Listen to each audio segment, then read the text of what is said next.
So what should we talk about?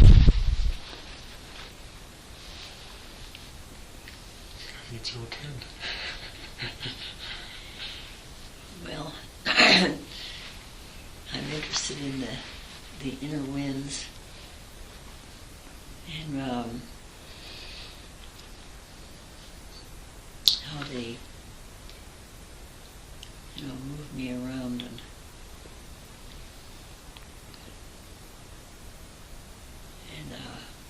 what's the best way to work with that? Why they're doing that? And why they're doing that? Why they're doing that? Why they're moving you around? Yeah. Well, it's fairly common. Not everybody experiences it. Most people do experience the feeling of energy currents and vibrations, more in terms of sensation. But from what I can tell, a pretty sizable percentage of people do experience really strong, continuous body movements like you tend to have.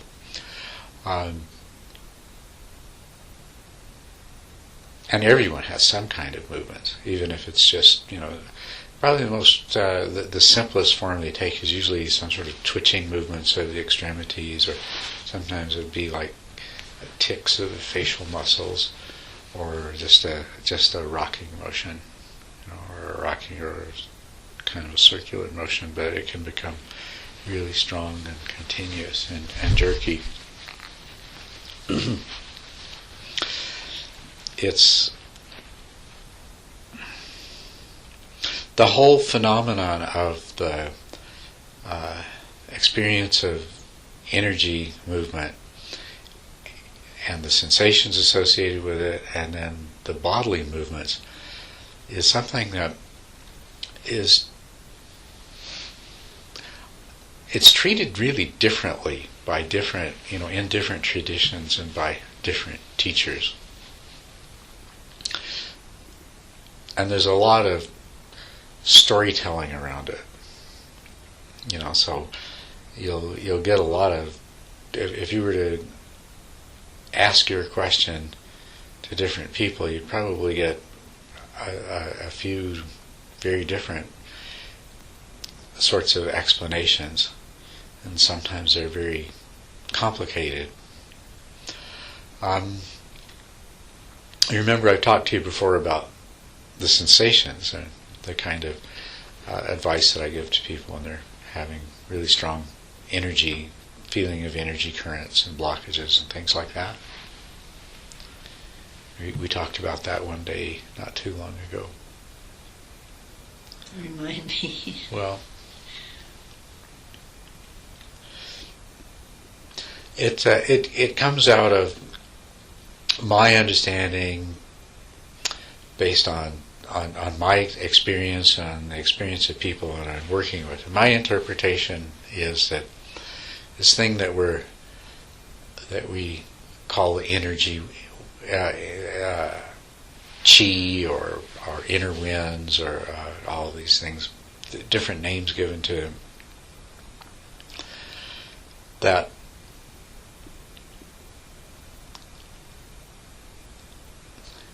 it's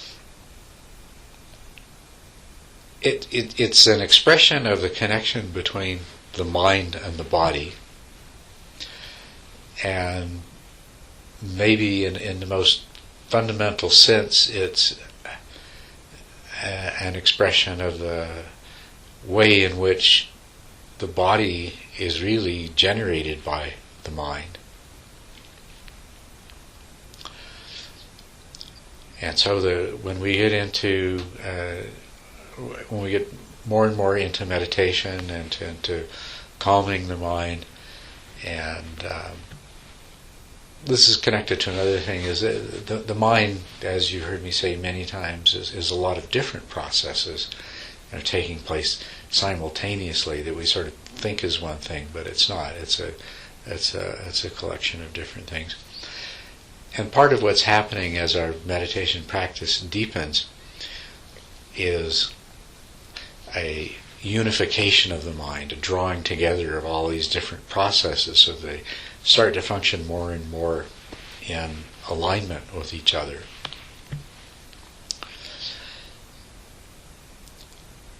And what always seems to be a part of that is this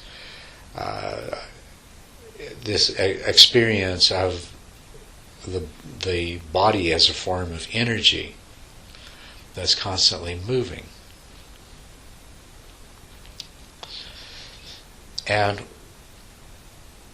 what seems to me is that in the process of meditation, when you start to unify the mind, all these different processes start functioning more in unison. It's like there's an additive effect, and it's as though the energy increases in its intensity. It's like there's just so much more of it than there was before. And it seems to move through particular channels. I mean, that's the way we experience it. People describe it in a lot of different ways, but it's really, it's as though there's all this energy that's trying to move through very specific channels.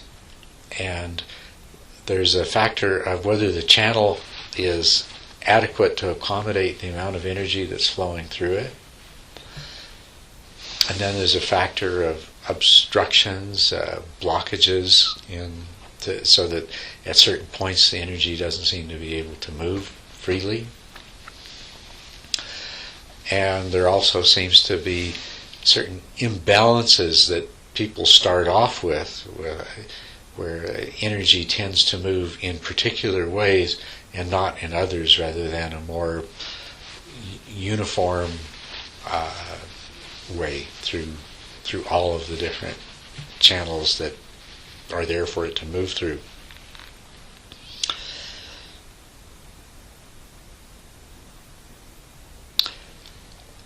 As the energy becomes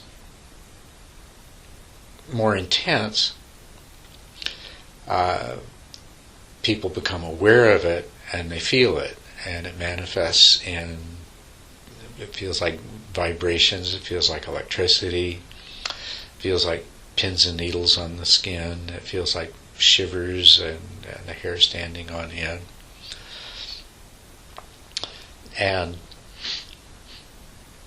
this is usually shortly after they become aware of it, they start to become aware of it in this form, of these unusual sensations. And they can sometimes be very, very strong, with a lot of variation. And sometimes the range can be from very, very pleasant to very unpleasant. And it's as though, and I think you have to keep in mind that everything we say about this is we're using material world metaphors to describe something that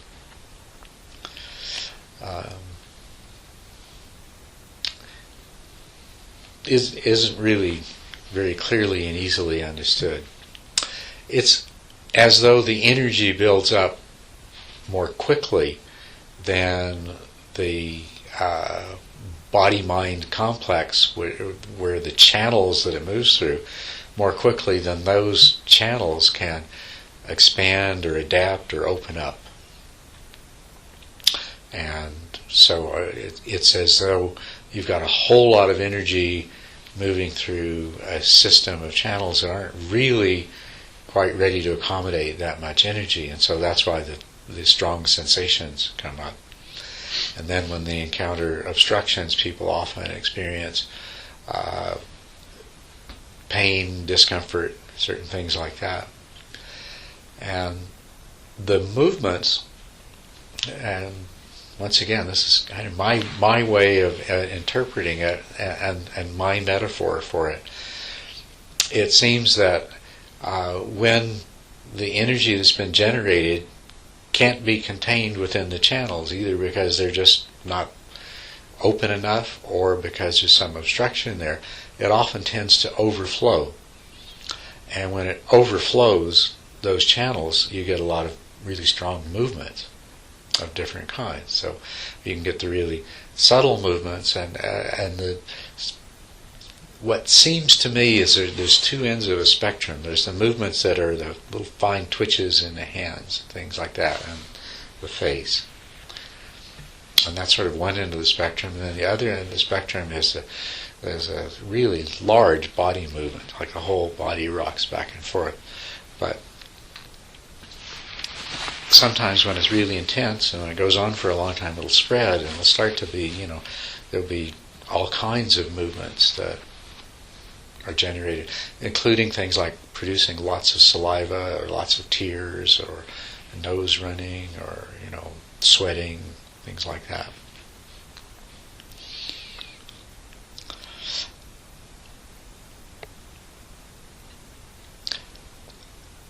Also, there seems to be, in my experience, two distinct patterns of movement of that energy. One is from the core of the body to the periphery and back, moving in and out, as if something's coming from about right here and flows out to your fingertips and back, and down to your toes and back, and to the tip of, on the surface of the body, to the ears and the head, and things like that, and back.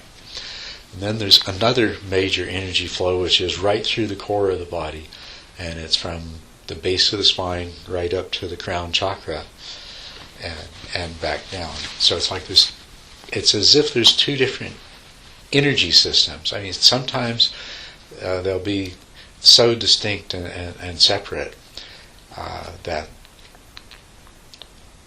it's almost as though they're not even connected, but they definitely are. And what, in my experience, and that of a number of other people's, is if you experience those energy movements first predominantly from the core of the body to the periphery, so that if you start to have that experience with every in and out breath, you feel as if that energy is moving back and forth. It's just flowing from your center to out to the periphery of your body, and it just sort of fills it and expands it, and then it comes back again like a wave.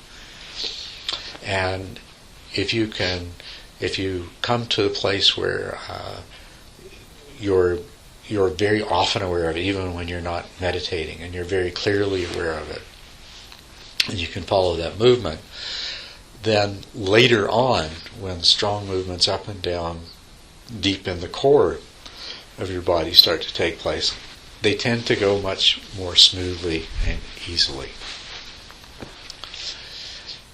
Whereas it seems that those people who the first energy movements that they become aware of is they feel like, electricity going up their spine, or they'll feel like, or the pins and needles or goosebumps or things like that, but it tends to be going up towards their head.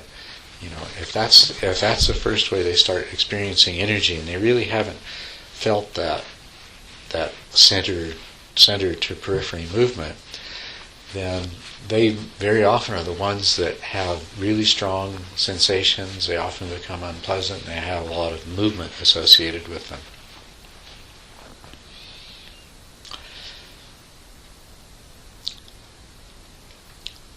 They seem, what's the significance of them? They seem to be a necessary phase that your mind-body complex goes through in the mental purification that is associated with developing strong concentration. And they seem to be very directly associated with the development of physical pliancy, which the mildest state of physical pliancy is just a feeling of real stillness and comfort, and which, as it develops further,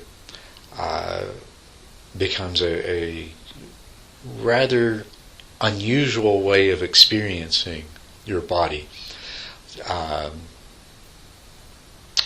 Often the body seems very light. Often the body seems empty in the sense of being like a hollow shell. It's just like the outline of your body is all there is, and it's empty inside. And then at some point, the predominant sensation of the body is just it's a pleasant sensation. The whole body seems very just. It's just a source of pleasant sensation, and that often corresponds to the experience a person will have of the energy just freely moving up to their head, to their crown chakra, and then descending and just in a wave of pleasure spreading over their body, right to the absolute tips of the furthest parts of their body. And that's the full development of mental pliancy, physical pliancy, and the bliss of physical pliancy, where and the pleasurable feelings will subside, so they're not such a focus or a distraction, but there is still this feeling of pleasure and pleasantness that's there, even though it's more subtle. And that's what makes it really, really easy to and wonderful to sit for long periods of time. It's like, here's your body, it's all taken care of, and now you can just kind of ignore it. It can be this this vacuous pleasantness that serves as the basis for the mind and the continuation of the practice. So the sensations and the movement are to do with the progress of concentration and the development of the physical pliancy. That's a very, very important part of the whole process. With both the sensations and the movements, I usually suggest to people that as much as possible, as long as it's reasonably possible to do so, that they just ignore them and leave them be and let them develop on their own and eventually go away. And they do go away. People that went through a period of having really strong body movements, they come to a point where they'll sit down to meditate, and as their concentration develops, they might experience just a very short period of a little bit of rocking or twitching or something like that, and then the body becomes very, very still. Kind of like when you sit down to meditate, and your mind at first it kind of needs to work its way through the letting go of the sort of agitation that's associated with ordinary being in the world, and then the mind becomes really still, and the body kind of goes through the same stages. So now, I'll say that there are in traditions that I know a little bit about, but not very much. A lot of different ways of dealing with the energy, with the sensations and the movements, and with the inner winds. The pranayama is specifically, it's about dealing with that. Prana means, the word prana refers to that energy, and the energy yogas, the kriya yogas, work with the prana very deliberately, and I think in the Tibetan practices of inner winds, I think they're very, very similar, probably have their origins in those yogic practices. So, and of course, in Kundalini yoga, there's a lot of very deliberate working with that. But I don't know too much about that. All that I know about this is from what I've experienced and from what people go through doing practices that really aren't intended to have a lot to do with the inner winds and the inner energy currents and so forth.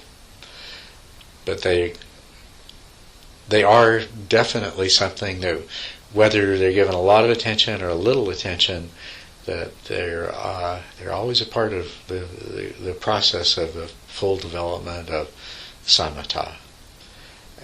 And as such, they're an important marker stage.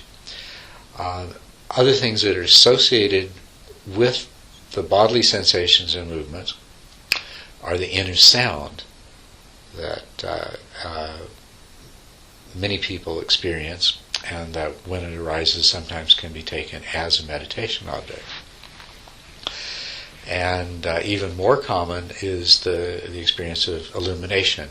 The eyes are closed, but it often starts out as a small spot or an orb, or sometimes flashes of light, but more often an orb that will expand and contract, and eventually reach a point where there's the all-pervading light that seems to come from everywhere at once, or to come from within.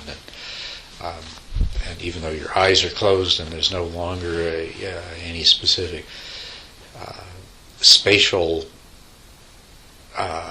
experience of visual experience in the normal sense, it's as though you're in a very large, very open space. You're in a completely different world just behind your eyelids, and that world is saturated with light. So that's often associated with it. And less frequently, people experience the nectar, the sweet taste that arises in the mouth, and will smell fragrance of flowers or roses or incense or things like that they know aren't actually present in the room. So you see, it's involving all of the five senses, or at least potentially can involve all five of the bodily senses, and bodily movement, and not just the motor functions of the muscles, but can also the actions that the body produces, by which the body produces its various fluids of tears and saliva and so on and so forth. I wonder if when the holy rollers are doing their thing, if that's part of it, or the shaman, the one that dances, in Tibet. Mm-hmm. Yes. I've forgotten what they call him, but Oracle. the what? Oracle. The oracle. The oracle. Yeah. If that must be It would seem to me very, very likely. And the things like Sufi dancing, I think. Oh yeah. And of course practices like Qigong. Oh yeah. All of these. Yeah, Sufi dancing, for sure. I remember one time doing Sufi dancing and hurling and having my head disappear. Mm-hmm. I couldn't feel my head anywhere. I just felt my body moving, but my head was gone. It was just like my head just disappeared. It was a wonderful feeling, actually.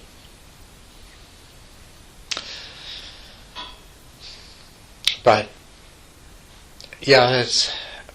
so there's different views on it and different ways of working with it and different traditions. But in the strictly meditative tradition, it's primarily just something that happens and you get through, and it's positive, and it's an indication of real progress in the meditation, and it heralds the development of really strong physical and mental pliancy and rising of joy and equanimity. Usually not too long after. At the same time, it's sort of it's something that you have to get through and that you can get stuck on. Now,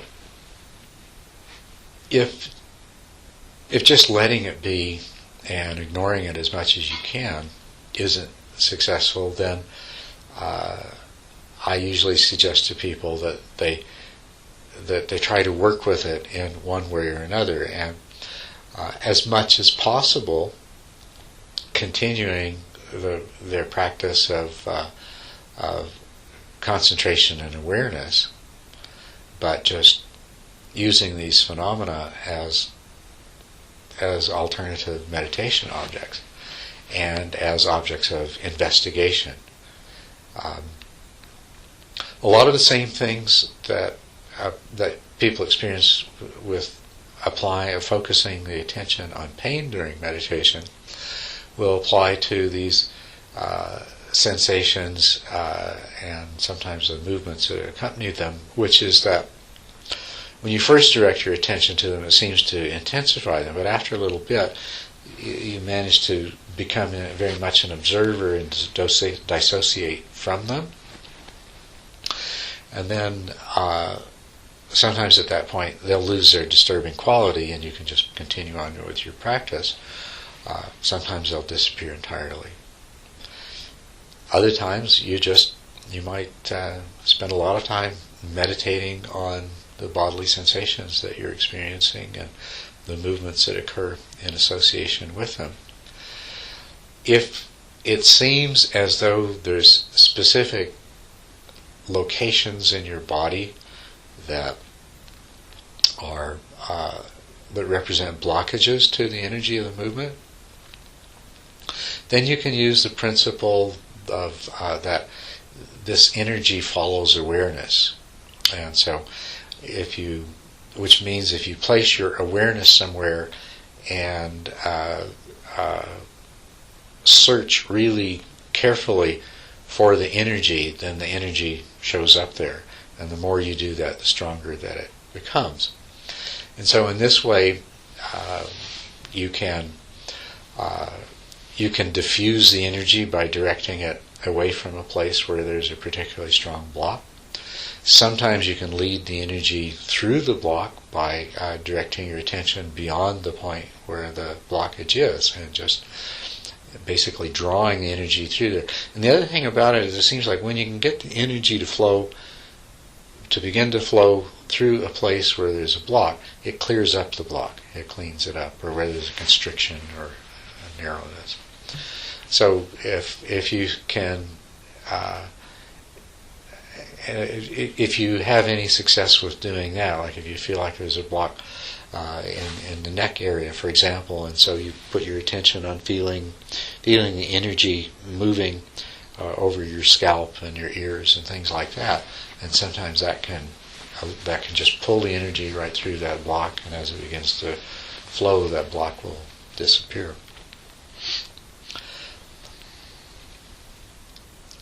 But I'm not an expert on this.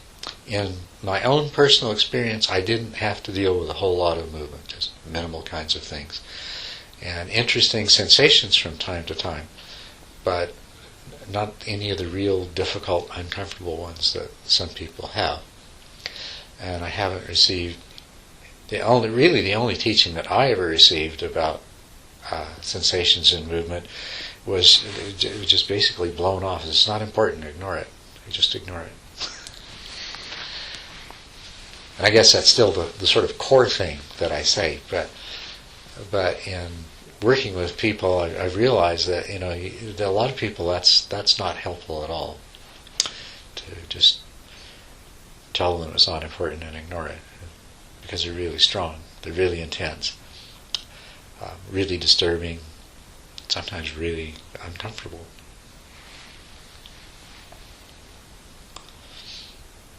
But then on the other hand, I've seen quite a few people be able to get past that point, and it's always quite wonderful when they do. Somebody is having a lot of problem with strong bodily sensations and movements. When they begin to have some success in dealing with them and they start to clear up, then immediately they start to have much much better meditations, really stronger concentration, a lot of clarity. So that's the positive side of it. And a few times I have felt really frustrated by my inability to know what to do to help somebody with some of the things that you've gone through. That definitely is true of that.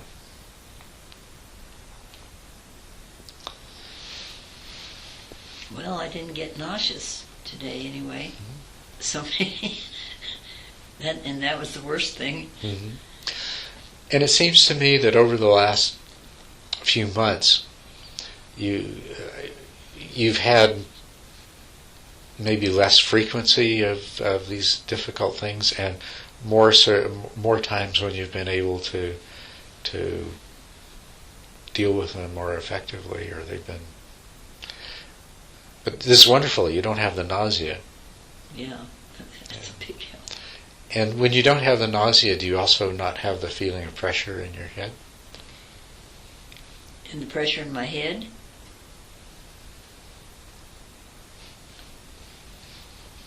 I feel the pressure more in my In your chest? In your chest? In my chest.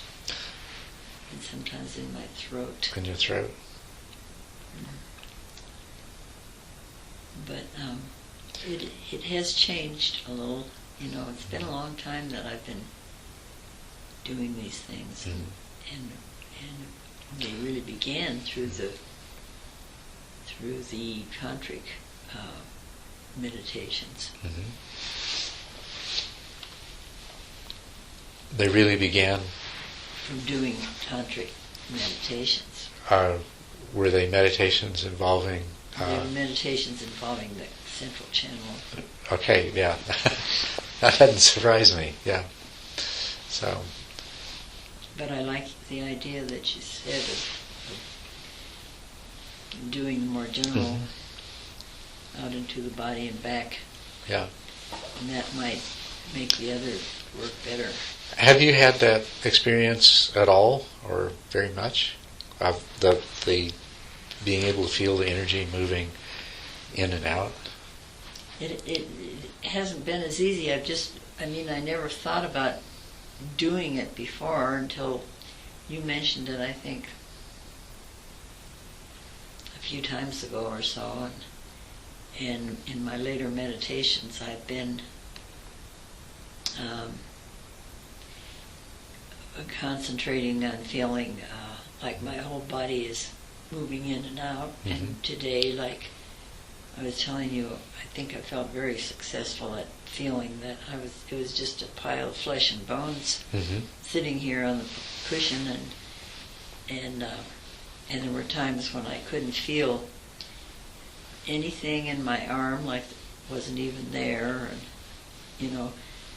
But then when I was having that part just before I did all the moving and everything, as I told you, I felt like my body was very heavy and very dense and very contracted, and that was what felt really uncomfortable, plus my back hurting like everything. Yeah. And but then when I started moving, that was alleviated. Yeah, the movement really, it does seem to be a release, and like I say, it's a way to let that energy sort of dissipate, overflow its boundaries. Not be in just one place. Right. And so I don't ever tell anybody to try to stop the movement. No. Just let it happen. But I also say don't get caught up in making it happen too, because you can do that. You kind of get so used to rocking that as soon as you sit down, you say, "Okay, it's time to rock. Let's rock." So you want to be able to let it happen, but you also want to let it be able to cease to happen when it doesn't need to anymore. That's all. But go ahead and allow the movement to dissipate that energy and make it easier to deal with. But as far as the in-out sensations, I really have found that to be the most versatile and effective way of people being able to deal with the energy more easily. And maybe the reason that I never had too much of that problem was doing a lot of the practice of experiencing the whole body with the breath, where what you're doing is, instead of focusing your attention on the tip of your nose, the rise and fall of your abdomen, you're feeling the whole body, and that's what you feel when you breathe in, and you just feel the energy moving to every part of the body and then coming back again to the center. And so you have that whole body awareness, and it comes about, if you explore your body while you're breathing, you find that the large obvious movement in your abdomen, not quite such strong movement in your chest, gets pretty subtle up by your shoulders. Sometimes you can feel the actual physical movement of the breathing, like in your upper arms if they're resting near your rib cage, and there's probably just microscopic movement taking place in your body. But as you direct your attention to your hands or your feet or your knees, any movement, any physical movement that's taking place there, if there is any at all, it's so minuscule that you're not going to feel it. But in the process of your awareness going there and searching for any sensation that might be being produced by the breath, the mind just naturally becomes aware of the energy movement. And then once that's established, once you start to actually feel the energy in the different parts of your body, then as you expand that, then your whole body becomes the meditation object for doing breath meditation. You just feel the energy moving in your whole body, and that's the core to periphery and back movement. So you might try that if you. I have been. You have been? Yeah. Yeah. It's helpful. Okay. Well, I just wondered if Brian, what experience have you had along these lines? I have very little. My only experiences are not particularly in meditation. They're outside of meditation when I'm in a disharmonious situation, usually when I'm trying to go to sleep, and I have a right leg that has the... So I trying to sleep on an aeroplane. Oh. That's a classic situation where I feel totally disharmonious with my environment, and then that happens. Or when I'm sleeping next to somebody and there's the energy is not harmonious, then I have this right leg thing. So that's my only real, in terms of full-on jerks, I don't really get, I haven't had any so far anyway, sweats or tingles or particularly strong jerks, so I don't know.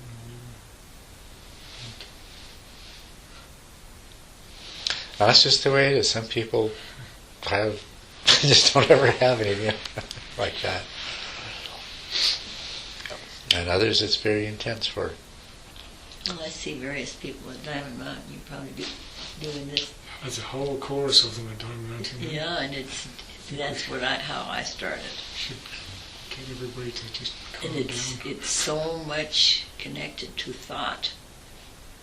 The minute I think something, I can't always tell what it is, but it's spiritual kinds of thoughts, and it'll just go like that. And then for a while ago I was yipping too at the same time. Yeah, right. I'm not doing that so much anymore. And I always found that really quite charming. I think my land partners are tired of it. Sometimes it comes out pretty loud. and they're startled.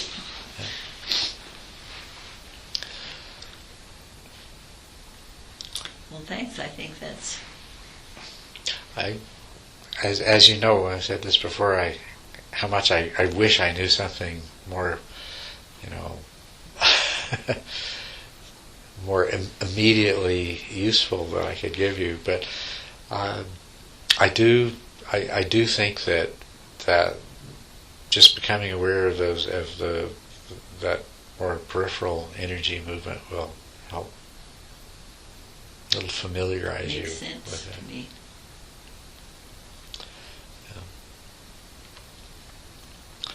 So, because you're kind of could say a classic case or a really good example of a person who experiences the energy rising up the spine and has the struggles and difficulties with it. So it'd be really, really worthwhile to at least give a try for developing that other awareness. You see, if you place your attention and start off, it may be a lot to start off trying to be aware of your whole body at the same time, or it may not. You decide. But if it seems like it is, you can just start with your hands. Good place to start with your hands, and then your feet, and just meditate on the sensations in your hands. Always watching to see if there are any of them that are changing as you inhale and exhale, in the way that the sensations change at the abdomen or at the nose as you inhale and exhale. And then, any time that you find any, try to keep following those until they become clearer and clearer and stronger.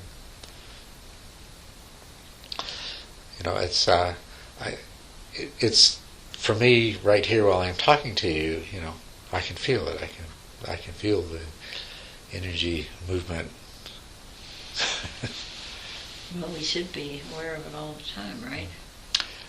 Yeah, you certainly can be. So it certainly can be.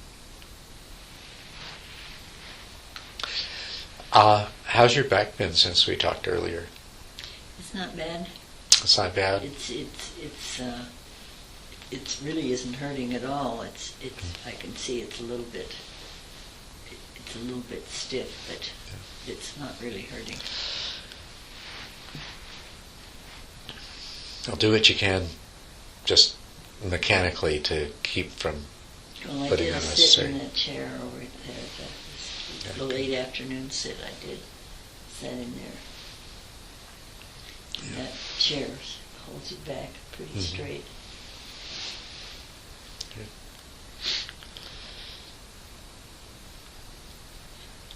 Just on that topic, it's not a major issue, but it did happen today, and this is the second time it's ever happened.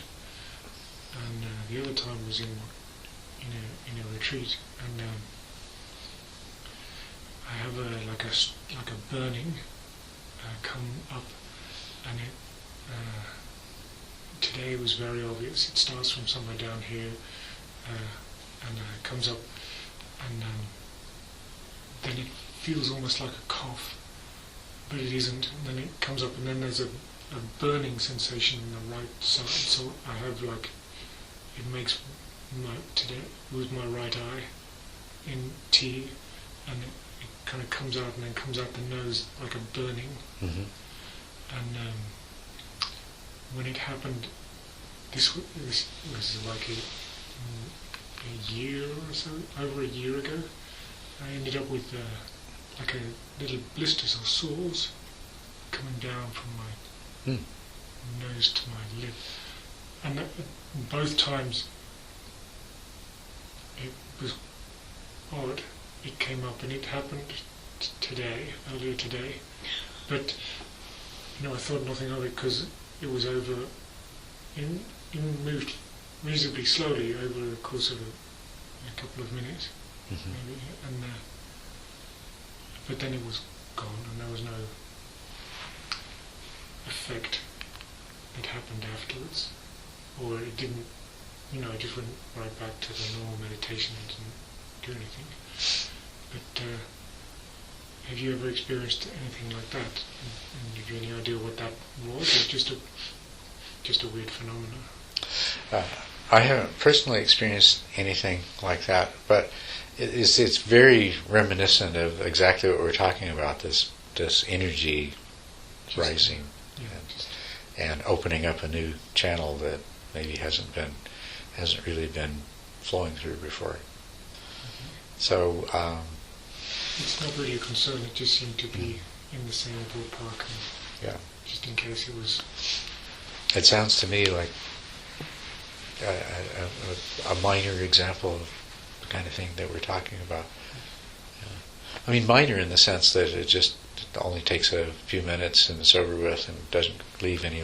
All the sores was an interesting thing. There was a physical mark between my nose and my lip. But not today. Not today, as far as I'm aware. I haven't looked in the mirror, but it doesn't feel like there's anything there. But it's only happened twice, so I don't think it's.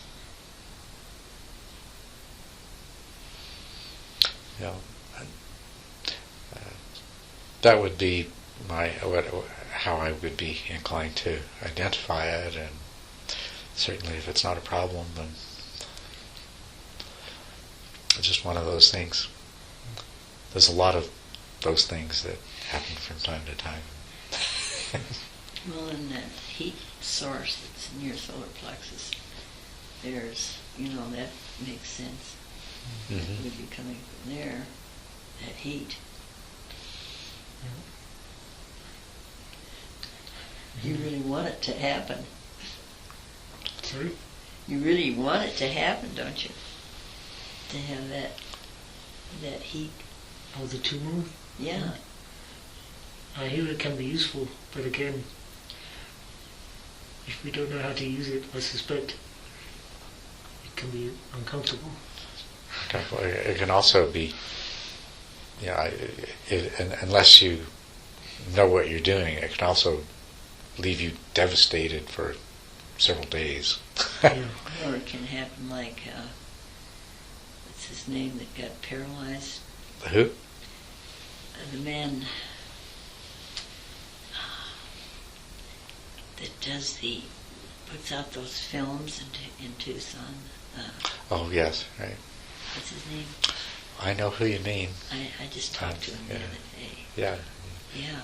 He had Sister Virginia was friends with him, and you mentioned. He had this Kundalini experience, and it did something to a nerve in his neck, and now he's only capable of using one finger. But he does all kinds of things, and his face is very young. He doesn't look like a person. What I can't understand is he can't use his body at all. He has to be everything taken care of. He has to be lifted around. He has to do everything. He uses one finger for the computer. But his face looks young and vital, and his voice is young and vital. So, it's kind of interesting. Yeah, it really is.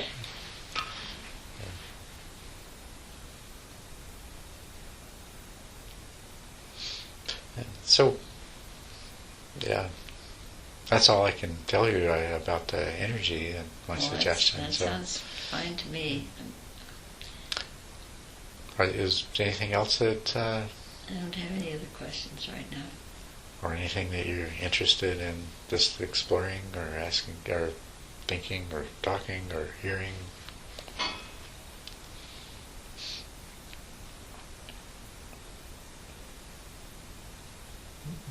It's not really a question, it's more of a quandary that I have. It's the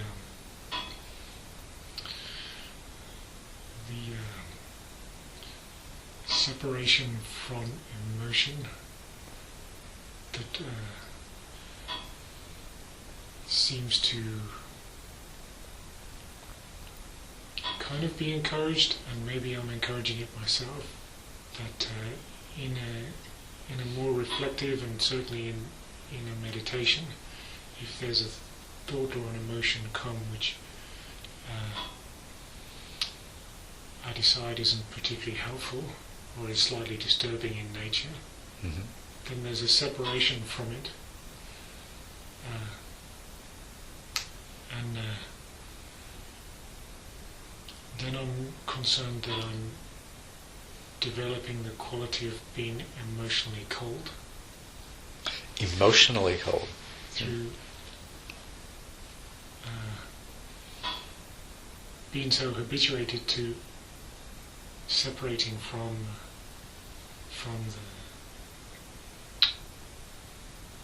the emotion or the thought that's arising.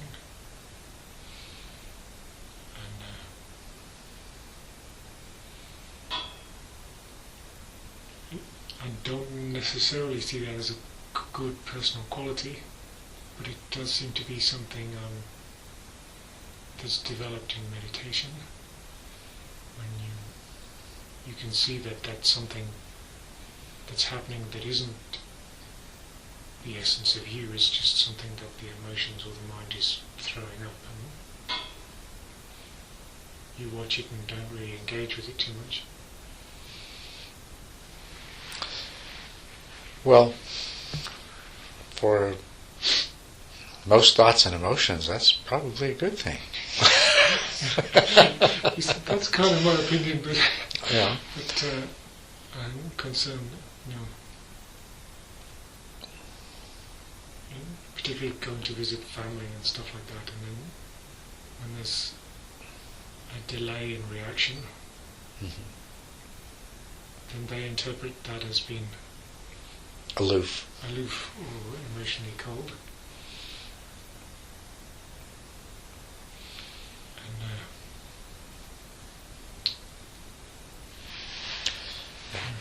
I don't know, like in reply I mentioned people like Hafiz or something who, had all this emotion which he was able to express so beautifully in poetry, yet was also realised, I believe, to be realised to some degree person, and so it isn't the case that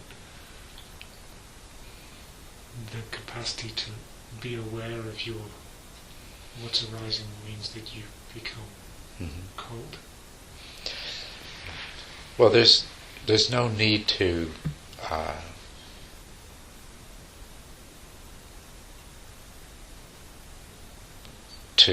break our connection to our emotions and to cease to experience them. And something that a person can do that's not really all that healthy is just to suppress or push away or dissociate themselves from their emotions in a way that's a rejection. And so you do want to guard against doing that. To explain what I mean,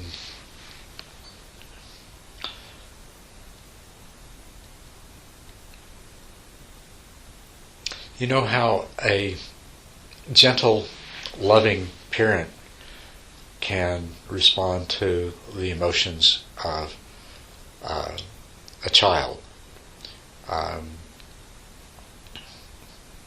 accepting the emotions, but not reacting to them and responding to them. But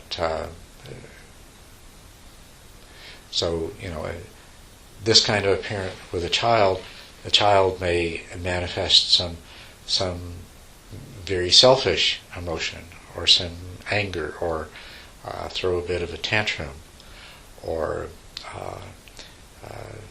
manifest a strong expression of greed or unfairness in interaction with somebody else. And so this kind of a parent then isn't negating the emotion or the child, just coming from a place, well, yes, of course, children have these emotions, but at the same time, it's not a good emotion. It's not. You don't want to encourage the child in it, but and you sort of treat yourself in the same way, that your psyche, the cumulative whole that it is, until you have the purified mind of an arahat, it's going to produce all kinds of different emotions from time to time, and not all of them are things that you want to embrace fully. And a lot of thoughts come to mind that you'd rather not have that kind of thought. But if you can accept it with understanding, in the same way the parent does the child's emotions, that this is something that I haven't quite purified my psyche of, but I don't need to be concerned with it either in a positive or negative way. I can just let it go. So that, like when you're meditating, a thought comes up, and very often we go through a stage in meditating where we're starting to get some skill, and every time a thought comes up, we quash it, we push it away, we make it stop. The little inner voice starts to say something, and we clamp down on it. And then as we go along, we get to the point where we realize that you don't have to do that. You just, you become aware of the thought, and you just go back to the practice, and the thought disappears by itself.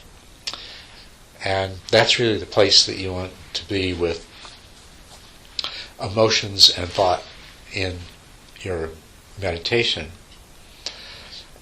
Now, one of the things that does seem to happen with us is that we start, and I don't know if this is what you're referring to or not, but we start to have less in common with most people, because the things that they like to talk about we're no longer interested in, or the things that excite them and interest them. It's we've set those things aside a while back, and so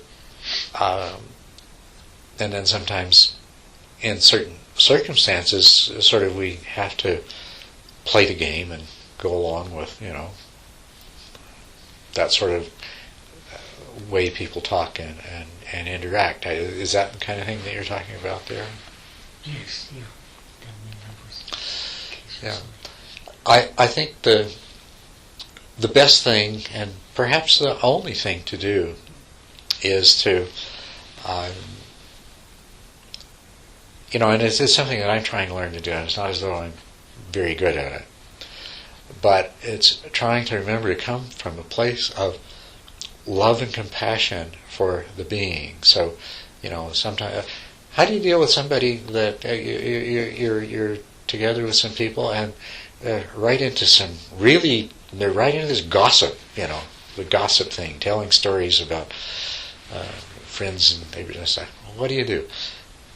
If you can get into a place of compassion for, love and compassion for them, then it gives you a ground from which to interact. You don't need to engage in the gossip, but you can still respond to the people, and you can emotionally, and through your body language, and through your facial expression, and through whatever you do say, you can be there with them, but just not wanting to engage in what they're doing, and wishing that they understood that it wasn't really good for them to be doing it, but nonetheless loving them and being there with them just the same. Because I found with myself that and I still find this. I find this with my family. They say you're not nearly as interesting as you used to be. You're not nearly as much fun to be around, and and I know that it's true. I don't react emotionally to the same kinds of things, and in social situations, I'm just kind of aloof and and genuinely not that interested.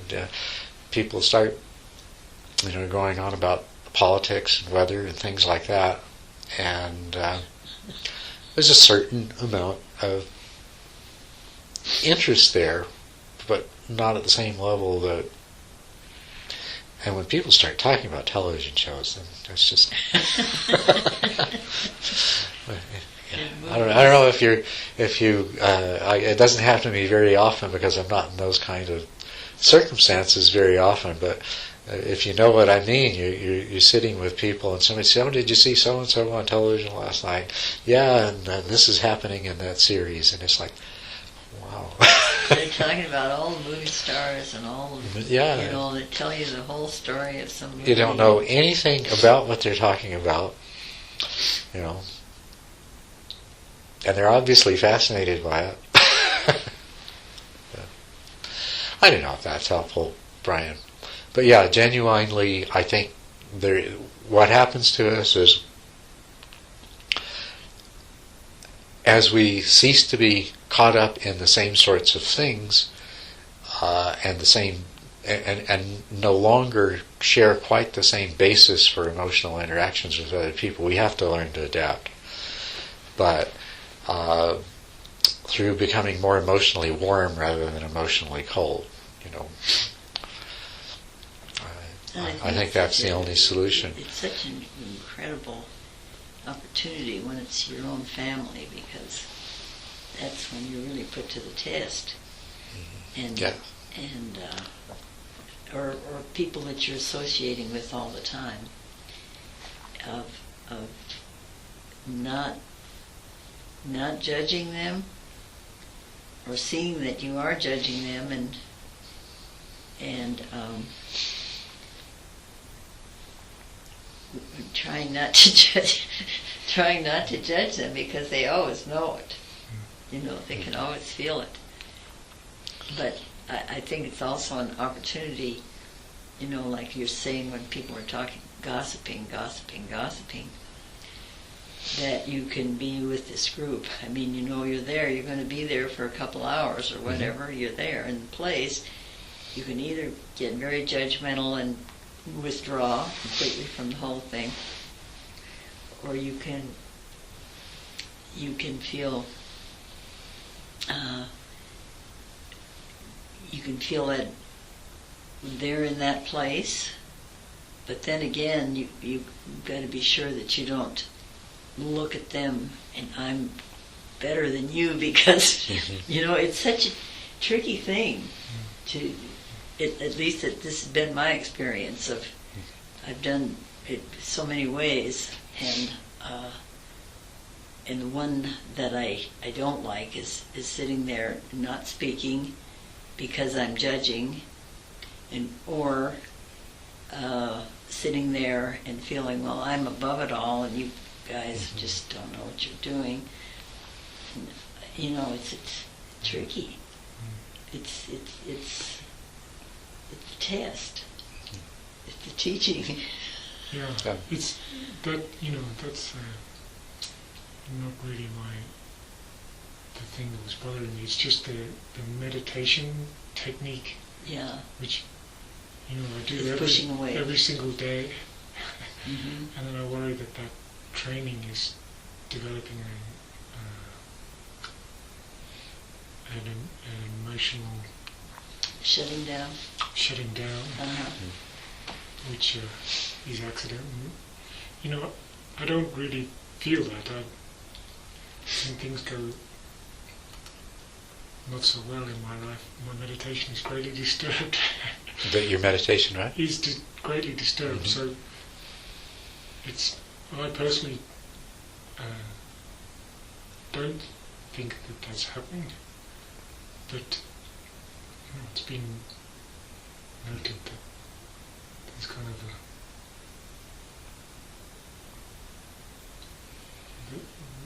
they can't provoke an immediate strong response that they were hoping for, probably. But I don't think it's. But how do you feel about that? What they said. Do you feel? I think it's helpful. I personally think it's almost a positive thing to be able to check and see what's arising and either run with it or not.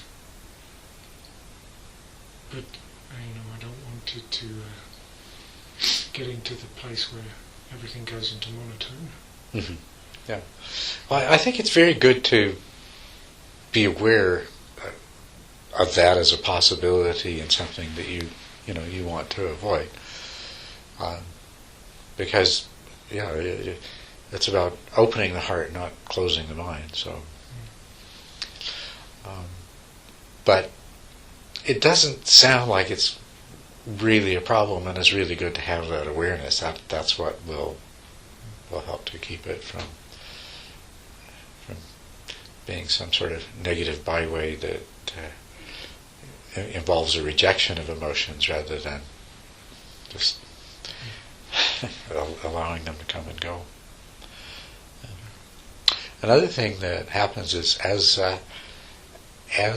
desire and aversion diminish, it becomes, you have to find a new basis for steering. Yes, really, it's kind of a difficult thing to get used to, because we navigate on the basis of desire and aversion through the world and interactions and things like that. And that's another thing that at some point you're going to find yourself having to adapt to in your daily life, because you can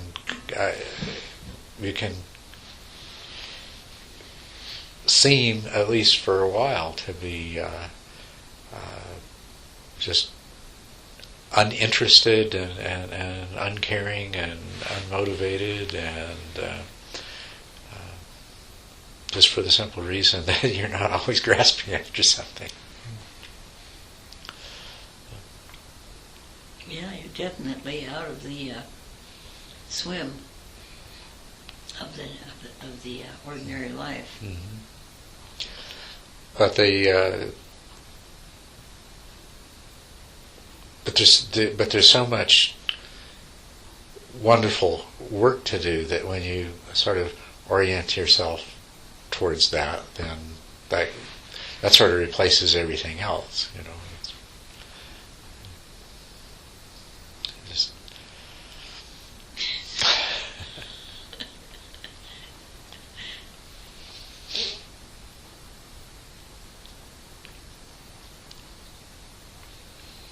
This is one of there are a number of things that don't often get discussed as part of the spiritual path, and these things, the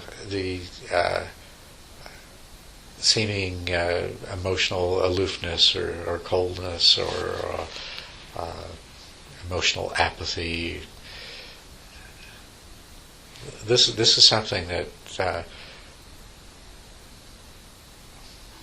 could stand to have a forum, people communicating about it.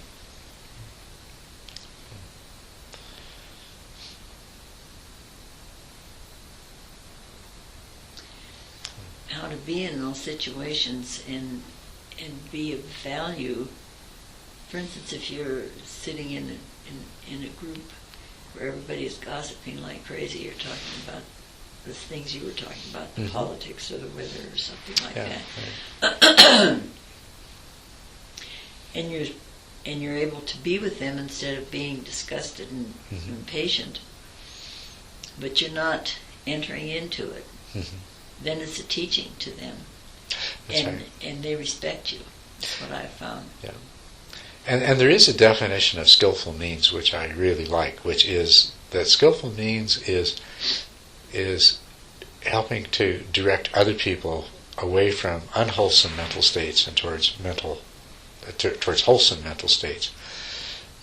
And so that's something that you have the opportunity to do anytime you're in that situation. That takes skillful means. Yeah. Because, in my case, it's sometimes being seen as trying to control everything, you know. Yeah. And I used to, maybe 30 years ago, when I'd be in a group like that, I would just scream. Yeah. When people would go on and on and on about something, I would scream. And then everybody would stop like this, and then they'd really be mad at me, you know. I mean, the person that I screamed about naturally would be very mad. And then the other people would come to me afterwards and say, "Oh, thanks for doing that. I was so sick of that." And so it's like you have to be very careful. Yeah, and some people are so sensitive too. Oh, you know, boy. that if they have any sense that they've been judged and found lacking, you know, they'll experience a lot of hurt, whether you meant it And that way anger. or not.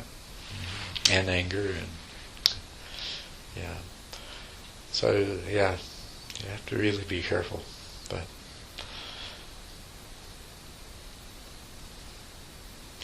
So.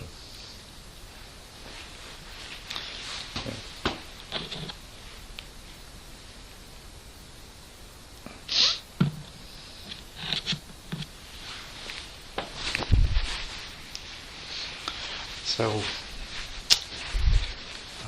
I'm actually feeling a bit tired, so if it's okay with you, we might end this session this evening, and I'll let you continue your practice, and see you tomorrow.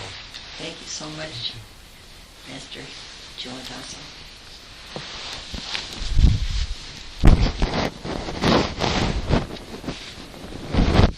You recorded that? I did. I don't think it'll go down as any great Dharma talk or anything, but it's recorded.